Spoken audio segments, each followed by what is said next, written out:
To the crime content news India channel.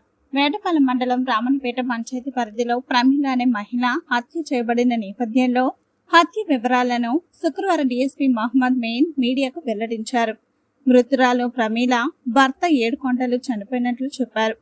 ఈ క్రమంలో ఆమె నిజాంపట్నం నుంచి వలసపై వచ్చిన ఏగ వెంకటేశ్వర్లతో పరిచయం పెంచుకున్నట్లు చెప్పారు.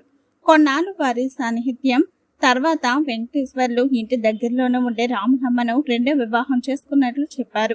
ఈ క్రమంలో వెంకటేశ్వర్లకు బావ వరుస అయ్యే నాగబాబుతో ప్రమీల పరిచయం పెంచుకుందని డీఎస్పీ తెలిపారు. వారి మధ్య శారీరక సంబంధం అనంతరం ప్రమీల నాగబాబును పెళ్లి చేసుకోమని ఒత్తిడి చేసిందని పేర్కొన్నారు. ఈ క్రమంలో ఆమె అడ్డుకు తొలగించుకోవాలనే ఉద్దేశంతో నాగబాబు మరియు ఆమెతో మొదటి సంబంధం ఉన్న ఏక వెంకటేశ్వర్లు కలిసి ఆమెకును ద్విచక్ర వాహనంపై నిర్మానుష ప్రదేశానికి తీసుకువెళ్లినట్లు తెలియజేశారు. అదే అదునుగా భావించి ఆమెకు మద్యం త్యాగించి చంపినట్లు చెప్పారు.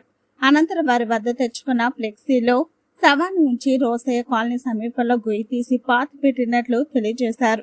మృతురాలి అత్త ఇచ్చిన ఫిర్యాదు మేరకు కేసు నమోదు చేసి సాంకేతిక పరిజ్ఞానంతో ముద్దాయిలను అరెస్ట్ చేసినట్లు డీఎస్పీ మహమ్మద్ మెయిన్ తెలిపారు.